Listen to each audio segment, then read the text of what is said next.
नमस्कार, मैं अविका गौर और आप देख रहे हैं अपना न्यूज चैनल समाचार GC24 न्यूज। आइए अब नजर डालते हैं इस खास खबर पर। फिरोजाबाद के गांव रेपुरा में राष्ट्रीय यज्ञ भारतीय सवर्ण महासभा की कार्यकारिणी बैठक में सभी दूरदराज से आए हुए कार्यकर्ताओं ने संजीव उपाध्याय को राष्ट्रीय अध्यक्ष घोषित कर दिया। साथ ही 51 किलो की फूल माला पहनाकर जोरदार स्वागत किया। समाज हित में कार्य करने का लिया संकल्प। फिरोजाबाद राष्ट्रीय यज्ञ भारतीय सवर्ण महासभा के राष्ट्रीय अध्यक्ष ने आज एक संबोधित करते हुए कहा कि वे समाज हित में कार्य करना जारी रखेंगे।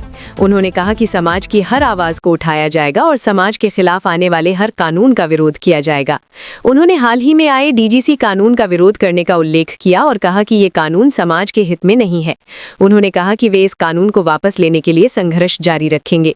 उन्होंने सवर्ण आयोग के गठन की मांग की और कहा कि जब तक सवर्णों के लिए आयोग नहीं बनाया जाता तब तक समाज को न्याय नहीं मिलेगा। उन्होंने SC/ST एक्ट में बदलाव की मांग की और कहा कि ये कानून सवर्णों के खिलाफ है।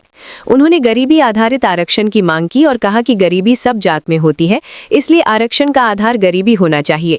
उन्होंने सवर्ण एक्ट की मांग की और कहा कि सवर्णों के खिलाफ आने वाले हर बयान को रोकने के लिए कानून होना चाहिए। उन्होंने कहा कि वे पूरे प्रदेश में संगठन को मजबूत करेंगे और समाज की आवाज को हर जिले में उठाएंगे।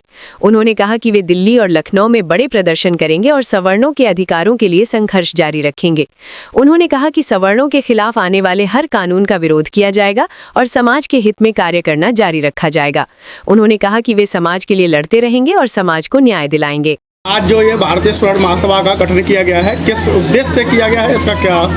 भारतीय सवर्ण महासभा लगातार कई वर्षों से समाज हित में कार्य कर रही थी, समाज की हर आवाज़ को उठा रही थी। समाज के खिलाफ जो भी कानून आए उसका हम लोगों ने विरोध किया। अभी हाल ही में EGC कानून आया, इसका विरोध किया, तभी ये कोर्ट में जाकर रुका हुआ है। आज मेरे समाज ने, मेरे पदाधिकारियों ने मुझे पुनः राष्ट्रीय अध्यक्ष भारतीय सवर्ण महासभा का चुना है। इसके लिए मैं सभी का आभार व्यक्त करता हूँ और उन्हें भरोसा देता हूँ। जिस तरीके से मैंने जो लड़ाई सड़कों पर उतरकर की है, अब मैं पूरे प्रदेश में हर जिले में संगठन को खड़ा करूंगा और जिससे समाज की आवाज़ को हर जिले में उठा सकें और आगे चलकर दिल्ली और लखनऊ में ऐसे जो प्रदर्शन हम फिरोजाबाद में किए हैं, इससे ज़्यादा बड़े प्रदर्शन लखनऊ और दिल्ली में कर सकें। क्योंकि आज तक हमारा सवर्ण आयोग का गठन नहीं किया गया। क्यों नहीं किया गया है? सभी के आयोग हैं, लेकिन सवर्णों के लिए कोई आयोग नहीं है। SC/ST एक्ट क्यों हमारे ऊपर लगाई जाती है? हम कोई किसी के खिलाफ कहें या नहीं कहें, लेकिन हम उसमें निर्दोष जेल जाते हैं। इसी तरीके आरक्षण हम नहीं कहते खत्म करो, लेकिन आरक्षण का आर्थिक आधार किया जाए, गरीबी आधार किया जाए, क्योंकि गरीबी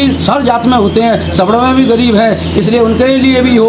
एक मांग हमारी और भी है, सवर्ण एक्ट का गठन हो, क्योंकि जो भी आता है वो सवर्ण को गाली देता है, इसलिए सवर्ण एक्ट का भी गठन होना चाहिए, जिससे उनको डर रहे कि हम उनके खिलाफ कुछ कानून बोलेंगे, गाली देंगे तो उनके भी खिलाफ कानूनी कार्रवाई होगी।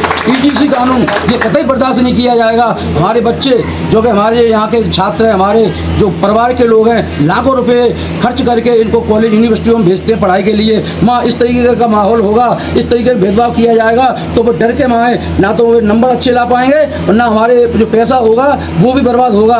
ऐसे कानून कतई हम बर्दाश्त नहीं करेंगे। ऐसे कानून को हम हर हालत में खत्म करा के मानेंगे। सवर्ण महासभा के आप राज्य अध्यक्ष बने, फिर कौशल किशोर उपाध्याय कौन है? कौशल उपाध्याय ब्राह्मण महासभा के जिलाध्यक्ष हैं वर्तमान में, और यही उनका अभी दायित्व है, क्योंकि पिछले आपने देखा हुआ जयंती उन्होंने निकाली। सवर्ण महासभा फिरोजाबाद में ये की है, उसके राष्ट्रीय अध्यक्ष। अगर UGC की बात करी जाए तो जो वो पार्टी है, BJP पार्टी है, उसके नेता जो स्वर्ण है वो कतराते हैं UGC पे बोलने के लिए। यही तो हमारे शर्म की बात है। इनको ये नहीं आता कि जो भी पार्टी बना